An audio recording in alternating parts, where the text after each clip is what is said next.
Ice Dogs to the power play. They broke their power play slump with Vince Dunn's power play goal Sunday against Mississauga, remaining last in the Ontario Hockey League.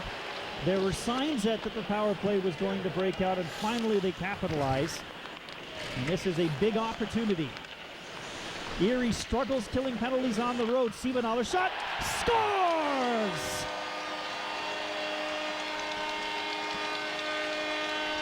Power play woes?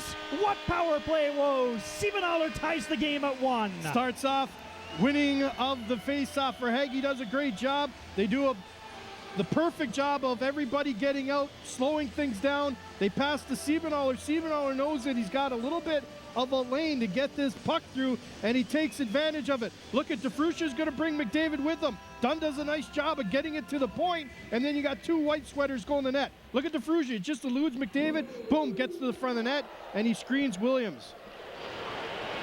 Siebenthaler and Dunn were a familiar combination last year for the Ice Dogs on the power play, setting each other up.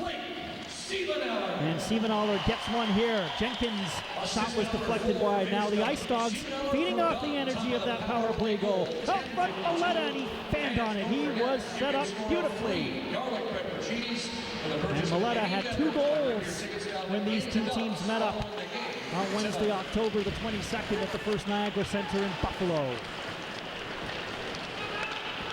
We know the Ice Dogs are getting out shots, 11-3.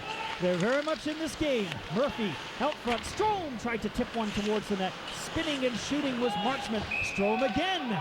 And the referee's whistle will go. A high stick, it looked like, in contact with the puck. Strome got involved. Now everybody's going to come in and pick a partner. I like what I see right here. You got some energy on both teams. Talk about ends of the spectrum. 14-0 compared to Niagara, but they both want this win. Let's take a look at Niagara. They're going to regroup from the neutral zone. Look at this little quick D to D to the side, and then Jake is just going to simply spank it in there, and then they go to the forecheck. 2 guys on the puck, 1 on pressure on the puck, 2nd guy supports, and they get possession. That's Niagara Ice Dog hockey. That's what they got to keep going. 8:18 remaining in the first period of play. 1-1. Ice Dogs and Otters. Agard in with Carter Verhaeghe, and Agard spinning, trying to work hard against Darren Radish. Darren Radish's brother, Taylor Radish, competing at the under-17s for Canada. Slipping through everybody, and McDermott, the big defenseman, was robbed by Moran. Moran just bailed out his team on that one. How is McDermott so open, so much time? The guy who's 6'5", 222, Eddie's hard to miss. Look at McDavid slipping free of Vince Dunn. Down low it goes to Nick Betts. Betts sets one up to Brinkett, back to the line. McDermott, hard shot, Moran with the save. Rebound is loose. And Betts had an opportunity. Rebound is still there. Ice Dogs are in full scramble mode against this top line of Erie.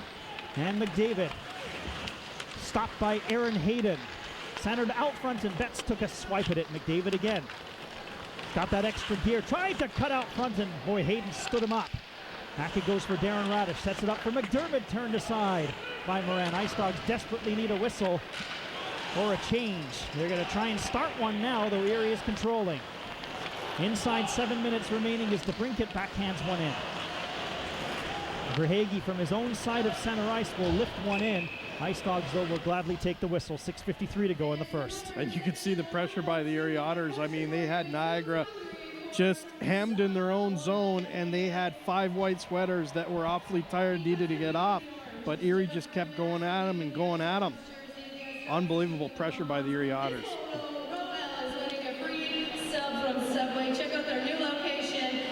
Offensive zone face-off for the Otters.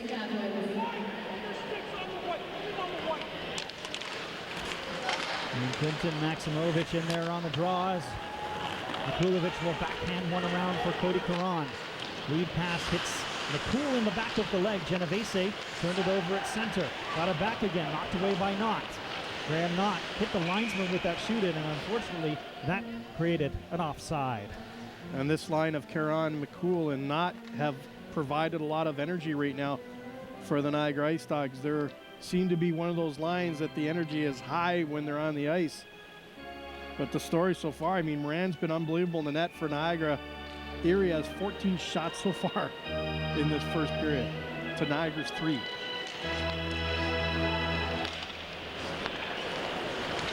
So Brent Moran, who saw a goaltender and Brandon Hope get acquired from Owen Sound, a guy who had been a starter in this league last year, 28 victories for the Attack. He was not starting as much as he'd like this year. And maybe it was a trade to elevate Moran's game. He's the #1 man in Niagara. That Hope gives them a rather solid 1-2 tandem. Here's Graham Knott, tries to fight his way through, and Mayo is back. Backhanded, Crown got knocked out front. Caron upended in front of the net. Niagara fans wanting a call. McCool stapling Mayo, and he's a little bit slow to get up. Forces a turnover, back to the line for Wilkie. Tried a shot, it was blocked. Middle of the ice, good position, shot, and it was deflected wide of the net. Caron down low. Hayden McCool tried to cycle, he gets roughed up by Mayo. Genovese in there as well as McCool got pulled down, and the puck is shot down the ice, tipping off Mikulovic's stick. McCool having some words as he is going for a change. McCool and Knott were healthy scratches head on Saturday. Both cut school on Friday, and that's a no-no with the Niagara Ice Dogs. Just a 1-game banishing, they're back as good as ever. Here's Wood, shot save made by Moran, and that's into the netting for a whistle. I think for Moran, he's such a pro. This guy's drafted by the Dallas Stars.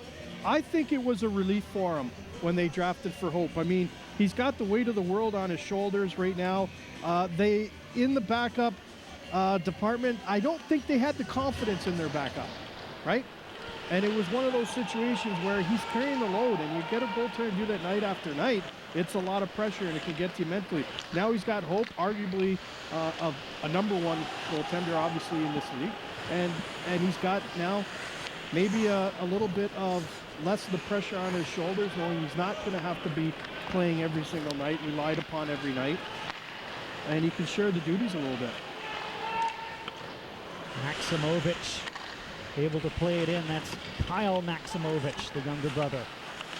Maximovic twisting and turning and trying to create some space. Back it goes for Dermott, shot, and that one pinballed off a couple of bodies. Brosnan tries to clear. Dermott can't keep it in. Possibility for a 2-on-1, and then got held up as Evan Krasse. He's a big winger, Ed, 6'3", 194, almost fought his way free. Hustling back in his own zone is Langdon. Put it himself, well did Langdon. Shot for Murphy, stopped by Moran, and he holds on. You know, we talk about the easy plays in the game of hockey. Siebenthaler does a nice job. You're always telling your defense, just get in the way, take a piece of them. You hit for possession, not to put the guy, and he makes a nice little play in the corner where he's going to rub a guy out. Watch number 5 in white. He's going to follow, he's going to angle. Now look at, he's going to go to him. Look where he takes him out. What's that do? Creates an opportunity for Niagara to get possession. Can we show that one more time now that we have another whistle? But you can see how he's going to angle the guy, and he's going to stop. He's going to check in front of the body, not behind, in front, so that he frees up the stick. Right here, look at, takes away the puck, takes possession. That's unbelievable. 4 minutes even to go in the first period. All start off the draw, so they will do it again. Clean face-off win, and Marchman's shot was deflected wide. Hard to believe, Mason Marchman, a free agent pickup, 6'3", 195. Oh, Jenkins got hit in the Erie bench. Probably got the gears verbally from the Erie players. It bounces out front, it's loose, jamming away is Maleta, got a backhander and it just rolled wide. McDermott's the one that hit Jenkins, and McDermott was originally drafted by LA in 2012. He's a free agent now, but he's one of those overage D that we were talking about with Erie, 3 of them. An OHL player drafted by the LA Kings? Well, I never read. Exactly. There's Maleta, almost created their opportunity, and Payne will deflected him with his skates, and this line will go off for a change. And the final point on the Ice Dog goaltending, no slight against Stephen Dillon. It's very hard, though, for a 16-year-old to walk into the Ontario Hockey League and excel. Absolutely, and we saw Byzantine go through it. We saw all the rookies go through it. Even Moran had to pay his dues and didn't get a lot of attention until he turned 17, 18 years old. shot, a screen shot, hit Williams rather than Williams saving it. Agard working hard. One quick note on that. Marty Williams even said that, you know, Dylan's a big part of his future. They drafted him in the 3rd round, and, you know, he's saying that as well, too. Tim Murray, the Buffalo general manager, in the house, and that's not surprising considering McDavid is in town as the Ice Dogs are offside. And he told me that Dylan was scheduled to play with his son's team this year before he got drafted to the Ice Dogs and went up to them. Oh, and he said Buffalo's going to draft him anyway next year. So there you go. You know, it's interesting because we hear about McDavid all the time, and not a lot of attention going to Strome. I mean, this guy's going to be a first-round NHL pick, probably top 5. Yep. You know, so the Buffalo Sabres realistically could get Dylan Strome. And don't kid yourself, they're here to see him as well. Sherry Basson has told us on a couple of occasions as Fox played it through, and Fox will pick up the puck again, that he feels that Dylan Strome is more talented than Ryan, and he said that's no slight against Ryan Strome. Dylan Strome is just that good. Well, that's a pretty huge compliment. And then Sherry Basson told a long story that had everybody in the room entertained. That's usually how it works with Sherwood Basson, isn't it? Absolutely. Here's Stephen Aller. He loves you, Ed, doesn't he? Always asks you about your brother Steve. Yeah, he's done such a great job. And you want to talk about patience. I mean, this is a guy that went through how many years of trials and tribulation in Erie and just kept doing it and stuck to the draft. And little by little, they drafted the right way and built their team up the way it's supposed to be built. And when you look at what they're doing now, you know, this isn't a team that when McDavid and Strome leave, they're just going to go, you know, down to the bottom. They're going to have a strong team for a while now. False start off the draw, minute 40 remaining in the first period. I mean, DeBrincat's a great example. He leads rookies right now, and he's 5th in scoring. 27 points in 14 games for the Erie Otters. This is the future of the Erie Otters. Oh, DeBrincat just got cuffed down by Vince Dunn, and Dunn is the one who's going to get the penalty. And we'll check in downstairs with Al Galloway. Al? Thanks very much, Steve. Connor McDavid will be my first intermission guest. We'll have some highlights and analysis with you and Ed up in the booth, and we'll bring you up to date on any and all scoring in the opening period of play. Gentlemen? So DeFruscia looks like he's headed to the penalty box as well. Let's take a look at how this penalty happens right off the face-off, and it's going to be behind the play right there, done on DeBrincat, just a little ping-pong. It was a retaliation penalty, and to show you DeBrincat, Ed, you said he's leading in rookie scorer. The next player has 13 points, and he's got, what, 27? 27 points. Unbelievable. The future's bright in Erie. So DeFruscia picked up a penalty at the other end after the original penalty was called, so Erie has a 2-man advantage for 2 minutes. Oh, this should be a clinic. They might want to cue up Sweet Georgia Brown, the Harlem Globetrotters music, while the Otters are on a 2-man advantage. Now look at Mikulovic. McDavid slides one out front. Oh, what a save by Moretti. Rob Dylan Strome centered out front. Back it goes for Radish with a shot. And what a block on the play by Hayden. He's limping, but has to stay on the ice. Here's McDavid. Down low it goes.